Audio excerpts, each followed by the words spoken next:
bagi kita semua. Hari ini, Sabtu 3 Juli 2021, saya, Jody Mahardi, juru bicara Menteri Koordinator Bidang Kemaritiman dan Investasi, akan mewakili pemerintah Indonesia untuk menyampaikan informasi pemberlakuan pembatasan kegiatan masyarakat darurat di Pulau Jawa dan Bali.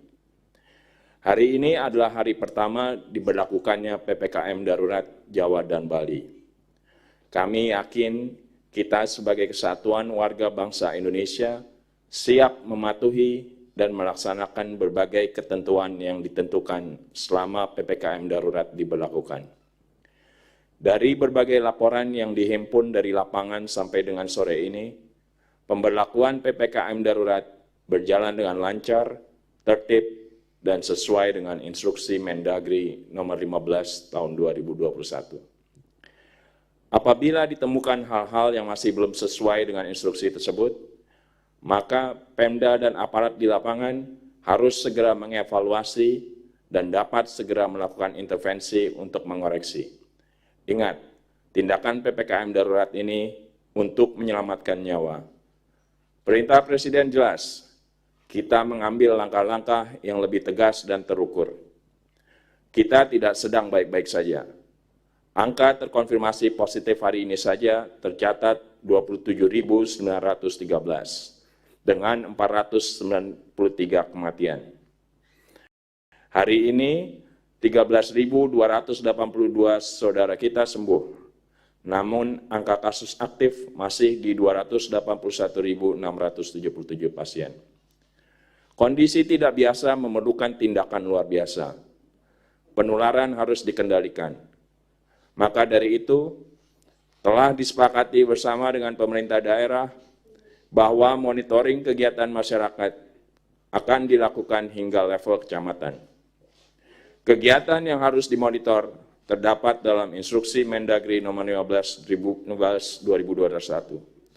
Sesuai arahan Menko Maritim dan Investasi, pelajari dan laksanakan.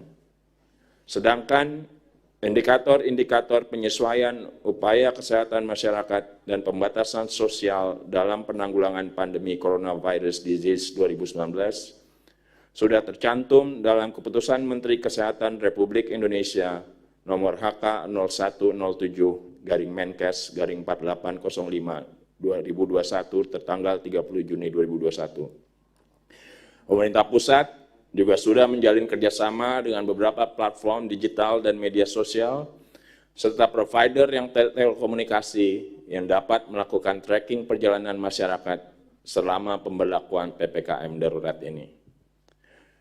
Apabila di lapangan masih terlihat pergerakan yang cukup masif, sistem akan memberikan notifikasi dan akan disampaikan kepada Pemda dan aparat terkait yang bertugas di wilayah tersebut untuk segera dilakukan mitigasi dan langkah-langkah intervensi. TNI dan Polri telah menyiapkan pasukan di sejumlah titik untuk melakukan penegakan hukum dalam rangka PPKM darurat. Terkait sanksi yang dapat dikenakan pada pelanggar, penegak hukum dapat merujuk kepada 1. Bagi aparat daerah yang melanggar, dapat dikenakan sanksi dalam Undang-Undang 23 tahun 2014 tentang pemerintahan daerah. Peraturan disiplin pegawai pada masing-masing instansi. 2. Ketentuan pidana yang berdasarkan pada Undang-Undang nomor 4 tahun 1984 tentang wabah penyakit menular. Undang-Undang nomor 6 tahun 2018 tentang kekarantinaan kesehatan dan KUHP pada pasal 12 sampai 218. Untuk oknum-oknum yang melakukan pembunuhan obat-obatan, penimbunan obat-obatan dan pelipat gandakan harga obat maupun alat kesehatan dikenakan sanksi berdasarkan ketentuan Undang-Undang nomor 8 tahun 1999 tentang perlindungan konsumen. Sekali lagi kami tegaskan, PPKM darurat bertujuan mengurangi penyebaran virus dengan cara membatasi mobilitas yang tidak esensial dan akhirnya mengendalikan laju penularan COVID-19, disertai dengan tindakan meningkatkan tes dengan sasaran yang tepat untuk mengetahui sebenarnya peta penyebaran penyakit dan peta risiko di masyarakat. Untuk itu, Dimohon agar kepala daerah dan aparat terkait dapat melakukan langkah-langkah preventif untuk mengantisipasi sehingga penyebaran virus dapat dicegah. Bapak, Ibu sebangsa setanah air, mari kita sama-sama patuhi dan laksanakan ketentuan PPKM darurat. Lakukan tugas kemanusiaan menyelamatkan nyawa keluarga, orang tersayang, dan lingkungan kita. Jangan jadi penyebab kedukaan dan kecelakaan terhadap orang lain. Bapak, Ibu, dalam hal program vaksinasi COVID-19, Koordinator PPKM darurat kemarin mengunjungi beberapa sentra vaksinasi dan menyampaikan agar memaksimalkan jumlah suntikan vaksin tiap harinya. Kami akan segera menjalin kerjasama dengan platform tiketing digital, platform online lainnya yang akan membantu masyarakat untuk memudahkan akses vaksin dan mempercepat kinerja berbagai sentra vaksinasi. Pemerintah sudah memastikan stok vaksin cukup, bahkan berdatangan hampir setiap minggunya jutaan dosis baru. Dan vaksinasi terbukti efektif melindungi, mengurangi risiko sakit berat, dan menyelamatkan nyawa. Daftar sekarang juga, lebih dari 45 juta dosis vaksin telah diberikan. Lebih dari 31,5 juta orang telah menerima dosis pertama, dan hampir 14 juta diantaranya sudah mendapatkan dosis kedua. Kini giliran Bapak Ibu yang belum divaksin, segera datang dan dapatkan vaksin, gratis, aman, dan terbukti melindungi dari komplikasi akibat COVID-19. Jangan ragu untuk ikut vaksinasi karena semua vaksin yang diberikan di Indonesia sudah disetujui Badan POM dan WHO.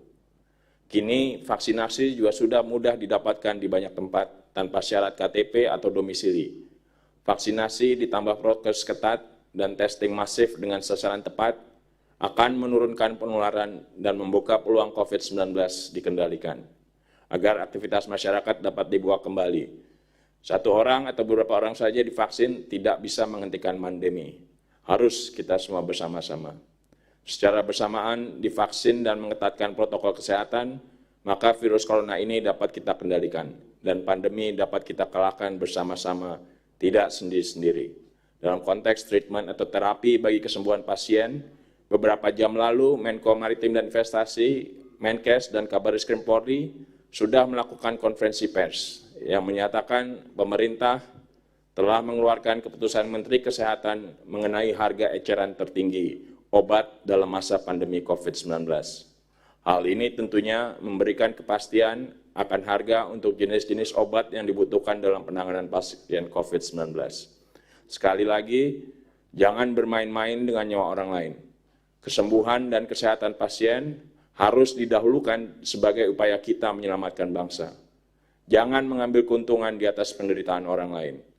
Bagi para penyalur, distributor, dan penyedia obat-obatan di atas, ikuti peraturan ini akan ditindak oleh aparat hukum. Atau lebih buruk lagi, Anda akan dimusuhi oleh bangsa Indonesia. Bapak, Ibu sebangsa setanah air, Satgas Penanganan COVID-19 juga telah mengeluarkan surat edaran nomor 14 tahun 2021 tentang ketentuan perjalanan orang dalam negeri dalam masa COVID-19. Secara umum, surat edaran tersebut mengatur bahwa pelaku perjalanan jarak jauh dari dan ke Pulau Jawa serta Pulau Bali yang menggunakan moda transportasi wajib menunjukkan kartu vaksin pertama dan surat keterangan hasil tes negatif tes RT-PCR atau rapid test antigen. Surat edaran Dirjen Angkutan Darat, Angkutan Udara, dan Angkutan Laut Kementerian Perhubungan juga sudah menerangkan lebih lanjut langkah teknis pengaturan perjalanan orang dari dan ke serta di Jawa dan Bali. Bapak, Ibu sebangsa setanah air, pemerintah sadar bahwa pemberlakuan PPKM darurat akan berdampak kepada aktivitas ekonomi masyarakat. Oleh karena itu, pemerintah akan menyalurkan bantuan sosial berupa perpanjangan bantuan sosial tunai, stimulus program kelistrikan diperpanjang 3 bulan, percepatan penyaluran BLT desa, percepatan penyaluran PKH triwulan 3 pada awal Juli 2021, percepatan penyaluran kartu sembako, penambahan target bantuan produktif usaha mikro bagi 3 juta penerima baru, melanjutkan program prakerja, serta insentif usaha. Suplai dan stok bahan pokok tersedia dengan aman. Masyarakat di Pulau Jawa dan Pulau Bali Harap tetap bisa tenang memenuhi kebutuhan mereka sehari-hari dengan belanja online atau mengatur waktu belanja dengan tepat. Pemerintah menegaskan lagi, supermarket dan pasar swalayan tetap buka dengan ketentuan jam operasional sampai pukul 20.00 waktu Indonesia Barat dengan kapasitas pengunjung maksimal 50%.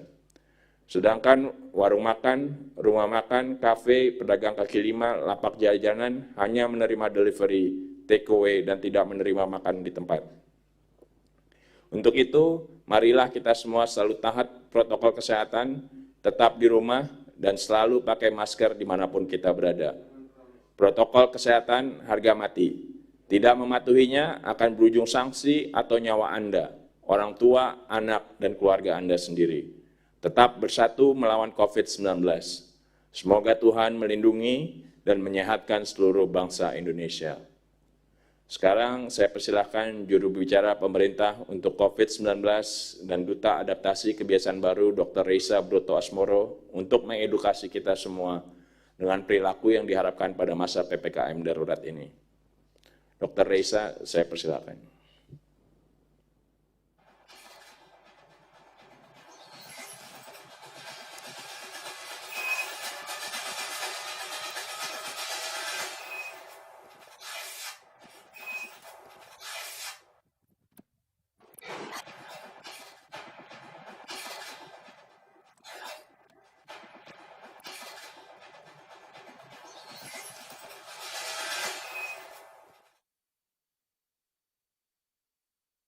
Terima kasih Pak Jody Mahardi. Selamat sore Bapak Ibu Saudara-saudari sekalian. Selain peran pemerintah pusat dan pemerintah daerah, aparat hukum, dan personil TNI yang kita harapkan, prinsip pelaksanaan pengetatan aktivitas dalam masa PPKM darurat ini juga mencakup peran kita, masyarakat, peran seorang ayah, ibu, kakak, adik, saudara, keluarga, teman, sahabat, kolega, dan ini adalah peran kita semua untuk memastikan situasi darurat ini kita akhiri. Hampir semua di antara kita pasti ada yang telah kehilangan sanak, saudara, kenalan, atau kolega dalam beberapa pekan terakhir ini. Minimal, berita pada lini masa media sosial kita bertaburan berita duka. Situasi ini tidak bisa diteruskan, harus kita akhiri. Bagaimana caranya? COVID-19 paling mudah menular pada kondisi ruangan tertutup, pada kesempatan pertemuan panjang, yakni lebih dari 15 menit, interaksi jarak dekat, keramaian, dan aktivitas lainnya yang membuka resiko penyebaran percikan droplet, seperti ketika kita berbicara, ketika tertawa, bernyanyi, dan pada saat lainnya di mana kita tidak memakai masker saat berinteraksi dengan orang lain. Maka, penggunaan masker dengan benar dan konsisten adalah protokol kesehatan yang paling minimal yang perlu diterapkan oleh semua orang pada saat ini, sekarang juga, tanpa terkecuali. Jenis masker yang lebih baik dalam melindungi kita adalah masker bedah sekali pakai. Atau, kalau ada masker N95, tentu akan lebih baik lagi. Dan kini, saya ingin menyampaikan bahwa penggunaan masker yang disarankan pada laju infeksi yang sangat tinggi, seperti sekarang ini, adalah menggunakan 2 masker.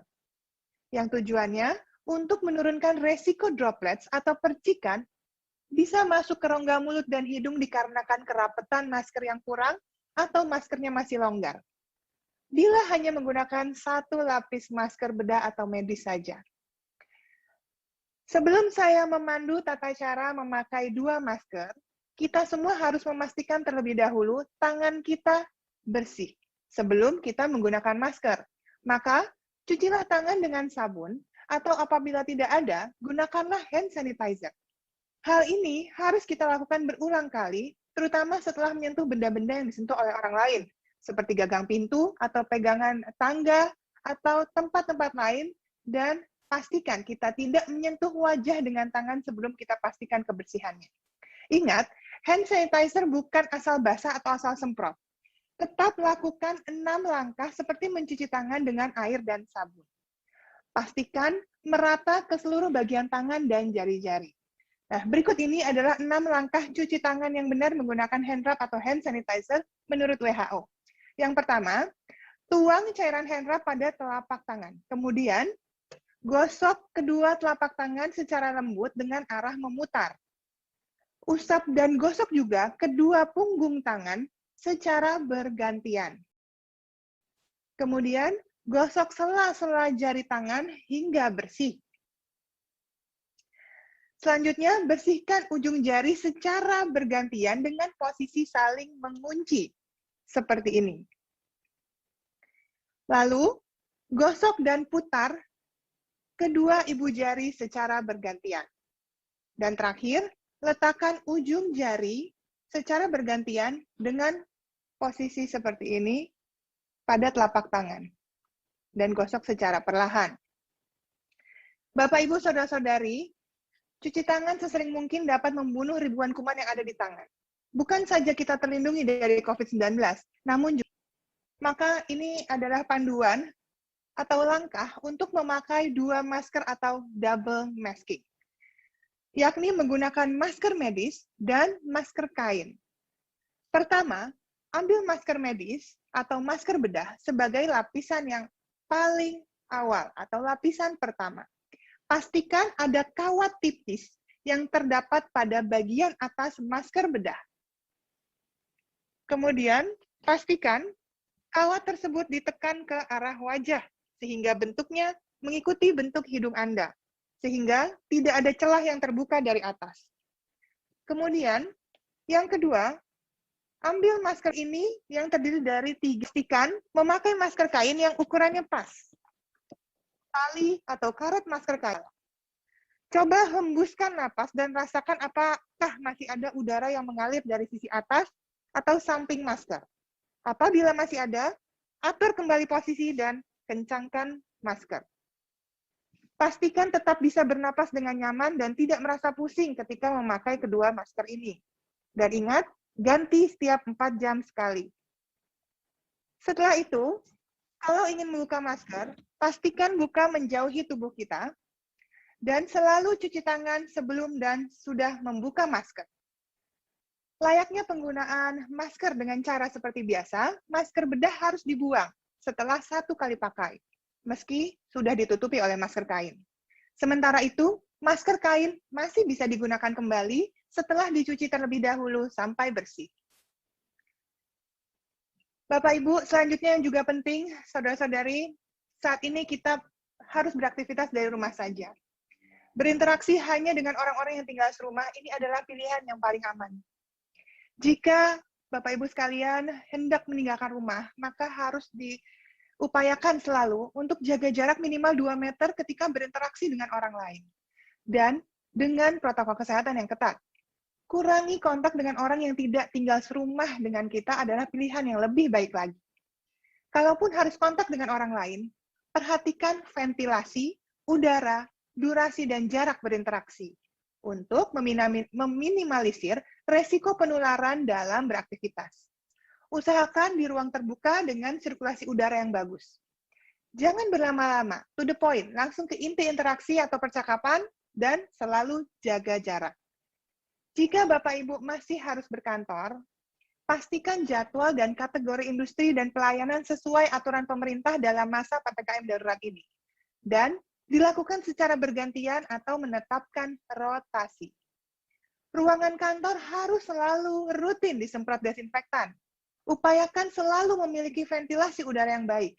Buka pintu dan jendela, atau dalam kondisi pintu atau jendela yang tidak dapat dibuka, maka manfaatkan air purifier dengan HEPA filter yang dapat digunakan dalam ruangan. Bapak, Ibu, Saudara-saudari, situasi darurat ini tidak dapat dihentikan hanya oleh tindak 1-2 orang saja. Tapi aksi nyata kecil, kita semua mengetatkan disiplin protokol kesehatan seperti yang sudah saya jelaskan tadi, itu benar-benar harus ditaati. Karena mematuhi aturan pembatasan mobilitas dan di rumah saja, itu penting sekali. Berani dites, dan menyegerakan untuk dites saat ada gejala penyakit sesedikit apapun, seperti demam, batuk, pilek, atau kalau ada kontak erat dengan kasus positif. Jujur, saat ditelusur oleh petugas pelacak kasus. Melaporkan diri ke puskesmas akan membuat upaya pemerintah pusat, daerah, TNI, Polri, penegak hukum lainnya berujung pada sebuah keberhasilan. Pengendalian penularan virus SARS-CoV-2, varian yang berbahaya ini harus benar-benar serius. Dan PPKM darurat ini benar-benar harus dilakukan dengan baik. Satu tindakan kecil kita berarti ribuan, bahkan jutaan nyawa akan selamat dan kita bisa kembali beraktivitas dengan sehat. Mari tunjukkan peran kita sebagai warga negara yang peduli untuk saling melindungi. Tetap bersatu melawan COVID-19.